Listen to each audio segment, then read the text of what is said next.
হাদিস মানে, নবীকে মানে, আল্লাহকে মানে, এবং একটা ফিরকা জান্নাতি, এও আল্লাহ মানে, রসুল মানে, কোরআন মানে, কাবা কিবলা মানে, হাদিস মানে। তাহলে ৭২ এক, দুটো পাল্লা মানা হিসাবে সমান। এক ফিরকাও যাহা মানে ৭২ ফিরকাও তাহা মানে, তা সত্ত্বেও ৭২ ফিরকা জাহান্নামী কেন, এটা পরিচয় করার দরকার আছে। কথা বুঝতে পারছেন আমার শ্রোতা মন্ডলী, ভদ্র মহোদয়গণ? ইশারা দেবেন। আল্লাহ এক, রসুল এক, কোরআন এক, কাবা কিবলা এক। বিশেষ করে চারটি, আল্লাহ, রসুল, কোরআন, কাবা কিবলা, এই চারটির ভেতরে শাখা প্রশাখা যতই আসুক মূলত চারটি। ৭৩ ফিরকা মানে নবী পাকের নূরানি জবান থেকে কল মোতাবেক ৭৩ ফিরকা থেকে ৭২ জাহান্নামী, একটা নাজাতি অর্থাৎ জান্নাতি, মুক্তিপ্রাপ্ত। তো সমান সমান উভয়ের পাল্লা। ৭২ও একই মানে, একদিকে যে যারা একা আছে তারাও একই মানে। তাহলেও মানা হিসাবে যদি উভয়ের সমান, ৭২ জাহান্নামী হবার কারণটা কি? এই প্রসঙ্গে ইনশাআল্লাহ আলোকপাত করার প্রয়াস নেব, যদি আমার পীর মুর্শিদদের খেদমতে কিছুটা যদি সেবা করে থাকি, গোলামি করে থাকি খাদেম হিসাবে, সেই সূত্রে ওনার নাজরে কারামের বদৌলতে সিলসিলায় হুসাইনি হাসানি, হাসানি হুসাইনি হতে শেরে খুদা হায়দারে কার্রার মাওলা আলী কররামাল্লাহু ওয়াজহুল করিম আলাইহি সালাতু ওয়াস সালাম কে বাবুল ইলম হিসাবে আমরা পেয়েছি। অর্থাৎ যেখান থেকে আজকের মাজমাতে যে নূরি বিকাশ আলোকিত প্রয়াস করার, প্রকাশ করার, আলোকপাত করার জন্য এই একজন অধম আপনাদের সমীপে উপস্থিত হয়েছে। আল্লাহ পাক চেয়েছেন, আহলে বাইত রাসূল চেয়েছেন, গাউস পাক চেয়েছেন, খাজা গরিব নওয়াজ চেয়েছেন, মুর্শিদ চেয়েছেন। কেননা তার কাজ আল্লাহ পাক নিজে আসে না, তিনি যাকে চান তাকে দিয়ে তার হেদায়েতের কাজ করিয়ে নেন। জোরে বলেন সুবহানাল্লাহ। আর শয়তান চায় তার কাজ, শয়তান চায় যে শয়তানও যাকে দিয়ে ইচ্ছে করে তাকে দিয়ে গুমরাহ রাস্তাটা খুলে দেয়। দুটো দিক চলছে, একটা শয়তানি রাস্তা, একটা আল্লাহ পাকের রাস্তা, প্রতিদ্বন্দ্বী চলছে। শয়তানও নামাজ পড়ে, আলিওয়ালাও নামাজ পড়ে। শয়তানের দল রোজা রাখে, আলিওয়ালার দল রোজা রাখে, সবই। বলার ইচ্ছা এটাই যে আমরা চিনব কি করে? দেখলে মাকাল ফল বাইরের টকটকে সুন্দর, ওই ফলটা যখন ফাটিয়ে দেবেন ভেতর থেকে বিড়ালের মল থেকেও কালো এবং অতি দুর্গন্ধ, ৩ মাইল দূরে সরে যেতে হবে। তাহলে বাহ্যিক দেখলে হবে না, তার ভেতরের কিরদার দেখতে হবে। সর্বপ্রথমে নারায়ণ সম্পর্কে বলে দিই, ৩টে নারা বিশেষ করে দেওয়ার কারণ, যারা মুশরিক থাকবে নারায়ে তাকবীর আল্লাহু আকবার বললে মুশরিকদের মুখ চুপসে যাবে। কারণ যারা আল্লাহকে মানে, এই সংখ্যাটা কম, এই সংখ্যাটা কম। এবং যারা রসুলের গোস্তাক, রসুলের মোহব্বত হৃদয়ে নেই, নবীকে ভালোবাসে না, শুধু নবী নবী মুখেই বলে, নারায়ে রিসালাত বললেই তাদের যেন মনে হয় ভেতরে ক্যান্সার হয়ে গেছে, যন্ত্রণায় ছটফট করে। তাহলে নারায়ে তাকবীর আল্লাহু আকবরের মাধ্যমে মুশরিককে চেনা যায়, নারায়ে রিসালাত রাসূলুল্লাহর মাধ্যমে কাফেরকে চেনা যায়। আর হযরতে আদম শফিউল্লাহ থেকে হযরতে ঈসা রূহুল্লাহ আলাইহিমুস সালাতু ওয়াস সালাম পর্যন্ত তাওরাত, জবুর, ইনজিল এবং বিভিন্ন নবী, আম্বিয়া, পয়গম্বর দিগকে সহিফা দেওয়া হয়েছে। তাদের জামানাতে কাফের পাওয়া গেছে, মুশরিক পাওয়া গেছে, মুনাফিক পাওয়া যায় না। মুনাফিক যে দলটি, সেই দলটির উৎপত্তি কোথা থেকে? বাবু বাড়ি যাও, ঝগড়া করো, যাও। মুনাফিকের উৎপত্তি হলো মাওলা আলী আলাইহিস সালাতু ওয়াস সালামের মাধ্যম দিয়ে। যারা বলেন সুবহানাল্লাহ। কারণ রাসূলের যে গুস্তাখ নারায়ে রিসালাত দিলেই বুঝতে পারবেন সে কতটা রাসূলকে মহব্বত করে। প্রফুল্ল বদন হয়, হাসি মুখ হয়, তো রাসূলকে মহব্বত করে। যখন নারায়ে হায়দারি দেবেন, মুখটা যদি বেঁকে যায়, চেহারাটা খারাপ হয়ে যায়, তো ভেবে নেন পাক্কা মুনাফিক আছে। হাজারো নামাজ, রোজা, হজ, যাকাত আর দাড়ি আল খেল্লাত থাকলেও, কোরআন আর হাদিসের বাণী ফোয়ারা ছুটিয়ে দিলেও, যদি নারায়ে হায়দারি আলীর নারাতে মুখটা ছিটকিয়ে যায়, বা যে মজলিসে সব নারা দেবে, নারায়ে হায়দারি দেবে না, পাক্কা মুনাফিকের মাজমা চলছে।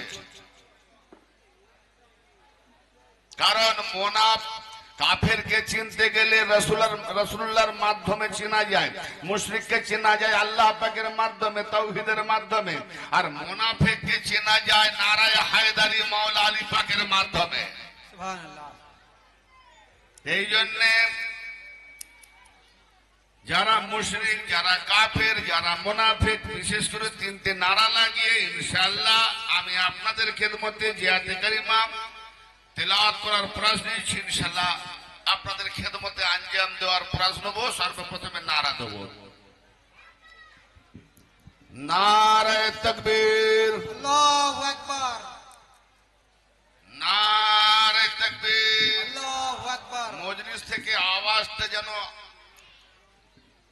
নিজেদের পকেটের মধ্যে ঢুকে যাচ্ছে নাকি? এদিকে তো আসছে না অতটা,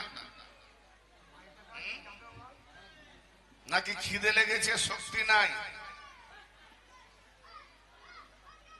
মহব্বত, ভালোবাসার নাম হলো দূরে চলে যাচ্ছে, ওনাকে ডাকতেই হবে, দেখা করতেই হবে। একবার ডাকলাম শুনতে পায় না, দ্বিতীয়বার ডাকলাম শুনতে পায় না, তৃতীয়বার জোরে ডাকলাম তাও পায় না। ছুটে ছুটে পিছনে গিয়ে জোরে জোরে হাঁক দিয়ে শোনালাম, মুলাকাত করলাম, দিলটা শান্তি হলো। নিজের একটা প্রাণপ্রিয় মানুষের জন্য যদি এতটা করেন, তো আল্লাহ রাসূল মাওলা আলীর জন্য এরকম নারা হয় নাকি? নারায়ে তাকবীর। দেখছেন আওয়াজ আছে, কৃপণতা করছে, যেন মনে হয় টাকা পয়সা দিয়ে নেবে। নারায়ে রিসালাত, ইয়া রাসূলুল্লাহ, নারায়ে রিসালাত, ইয়া রাসূলুল্লাহ, নারায়ে হায়দারি। সবার তো হাত উঠলো না। আমি নারায়ে তাকবীরে, নারায়ে রিসালাতে হাত তোলার কথা বলিনি, কিন্তু বিশেষ করে নারায়ে হায়দারিতে কেন বললাম? নামাজ, রোজা, হজ, যাকাত, দিনের তামাম উসুল নবী দিয়েছেন, আল্লাহ পাক থেকে নিয়েছেন, বান্দাকে দিয়েছেন, কিন্তু কোথাও নবী হাত ওঠায়নি।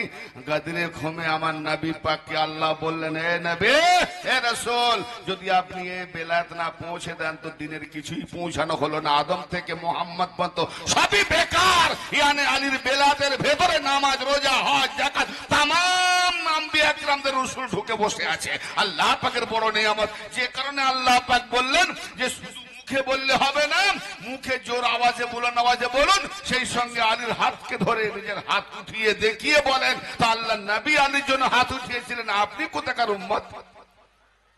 নবীকে ভালোবাসেন, নবী হাত উঠিয়েছেন আলীর জন্য, আর আপনার হাত উঠবে দাবি করেন। নারায়ে হায়দারি। দেখলেন পাল্টে যাচ্ছে, কি ব্যাপার? আবার চলে গেলে পরক্ষণে ডুবে যাবে নাকি? না হাত ওঠালেও আমি অ্যারেস্ট করব না, ইমানের পরিচয় মিছি। মাশাআল্লাহ দেখলাম সবাই আলী মান্যওয়ালা মোমেন আছে, কারণ আলী যারা মানে মোমেনের পরিচয়। আর আলীকে যারা আগে পিছে করে না, কত নম্বরে নামাবে? খেলাফত যদি আলী না পেতেন তো 4 নম্বরটাও থাকতো না, ঠিক না বেটে? গৌর করছেন আমার কথা? যদি মাওলা আলীকে জনতারা জোর করে ধরে খেলাফতরা না চাপিয়ে দিতেন ওনার উপরে, অর্থাৎ মাওলা আলী পাক দুনিয়াবি খেলাফত গ্রহণ না করতেন, রাজনৈতিক খেলাফত গ্রহণ না করতেন, তাহলে ওনার নাম্বারটা যে 4 নম্বরে আজ পাচ্ছি এটাও থাকতো না। কথা খারাপ বলছি না, ভালো বলছি গো? ঠিক। ইতিহাস পড়েছেন?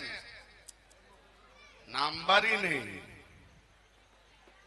হ্যাঁ, নাম্বার এলো কোথায় না ওনাকে খেলাফত দেওয়ার পরে। তারপরেও আরেকটা নাম্বার লুকিয়ে গেছে।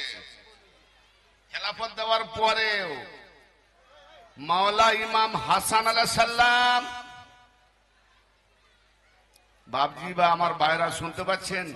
হাত একটু দেবেন, সাপোর্ট দেবেন, তাহলে আমার জুনুন আসবে যে হ্যাঁ নিশ্চয়ই আপনার ঘুমননি, জেগে আছেন। মাওলা ইমাম হাসান আলাইহিস সালাম 5 নম্বরের খলিফা, ঠিক না ভাই? ঠিক। তো আজকে 4 করে কেন?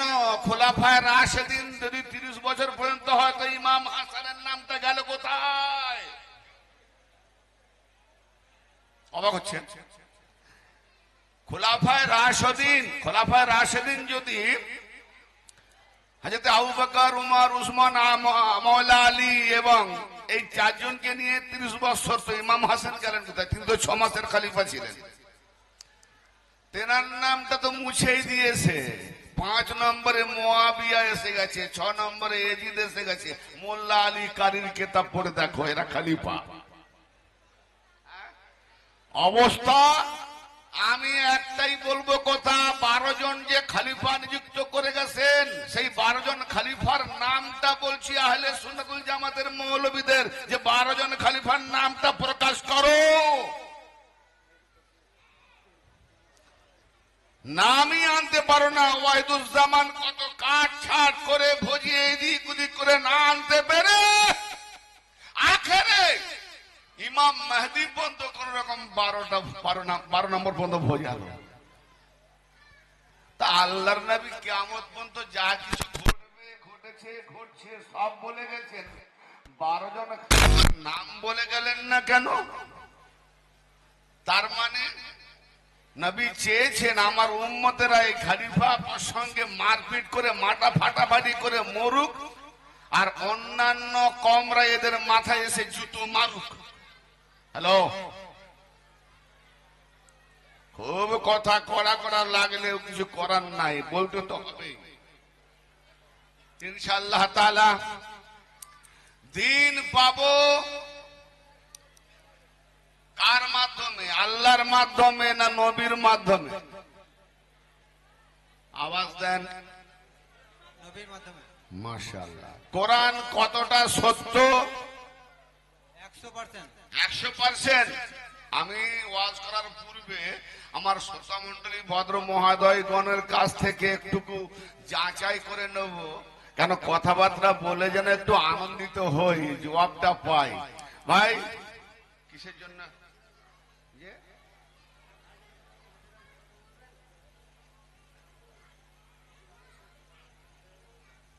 ইমাম হুসেন সালামের কথা বলবো? শুধু ইমাম হুসেন বাস? না, এটা হয় না,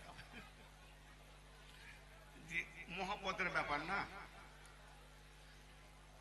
কোন কথা বলছিলাম? কোরআন কতটা সত্য একটু কথা বলবেন না? 100%। মেদিনীপুরের সঙ্গে আপনাদের আড়ি আছে নাকি? 100 না 90? 100। একটু দলিল দেবেন? আচ্ছা আমি বলবো না, কোন গায়ের কম, গায়ের মুসলিম বলে মুসলমান ভাইয়া, আমরা হিন্দু মুসলিম ভাই ভাই এক জায়গাতে থাকি, এক জায়গাতে খাই, খুব ভালো, এটা দরকার। কেন গোড়ামের শেকল ছিন্ন করে ফেলে দেওয়া তুল জলে, এক পিতাতেই জন্ম সবার একই মায়ের কোলে। হিংসার বসে বিবেকের দোষে করিলে জাতের ভেদ, জাত নাই যার সেই সবাকার দেখো কোরআন পুরাণ বেদ। এই দাড়ি আর দড়ির ফতোয়াটা ছাড়ো। যে কথা বলছিলাম, যে কোন গায়ের মুসলিম যদি জিজ্ঞেস করে যে ভাই আপনাদের ইসলামের প্রধান দলিলটা কি, এক কথায় বলবেন আল কোরআন, ঠিক না? হ্যাঁ না বলেন? আল কোরআন। ভাই আল কোরআন কতটা সত্য? পুরোটাই কি সত্য?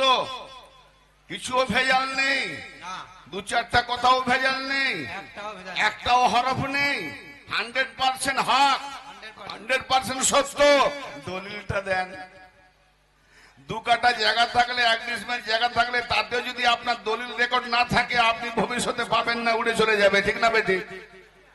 হ্যাঁ, তাহলে এত বড় একটা, যে রাসূল 23টা বছর ধরে কোরআন আমাদের দিয়ে গেলেন, কিয়ামত পর্যন্ত এই কোরআন চলবে, সেটা 100% সত্য, তো তার দলিল কোথা? দলিলটা দেন। কি দলিল দিয়ে প্রমাণ করবেন? একটাই দলিল, একটাই দলিল। কি দলিল? না আমার নবী মুস্তাফা সাল্লাল্লাহু তাআলা আলাইহি ওয়াসাল্লামের জবানি। কোরআন হলো আল্লাহ পাকের বাণী। অতএব রাসূলের জবান দিয়ে যেগুলো আমাদের দিয়ে গেছে, এই কোরআনের হুবহু সত্য প্রমাণিত দলিল হলো মুহাম্মদুর রাসূলুল্লাহ। জোরে বলেন সুবহানাল্লাহ। সুবহানাল্লাহ, সুবহানাল্লাহ। তাহলে যদি কোরআনের দলিল মুহাম্মদুর রাসূলুল্লাহ সাল্লাল্লাহু তাআলা আলাইহি ওয়াসাল্লাম হন, তাহলে কোরআন যদি 100% সত্য হয়, মুহাম্মদকেও 100% সত্য হতে হবে, ঠিক না বেটি? ঠিক। হ্যাঁ, তাহলে আবার কোরআনের পরে রাওয়াহুল বুখারীতে, মুসলিম শরীফে সহিহ, গলদ নয়, নবী পাকের সেনা চাক করে শয়তানি দিল বের করে তাজা করে মেরাজে পাঠানো হয়েছে। তাহলে গান্ধী ছিল মেরাজে যাওয়ার আগে কোরআন ঢুকেছে সিনাতে। একটা বাচ্চা মাদ্রাসার ছেলে 4-5 বছরের,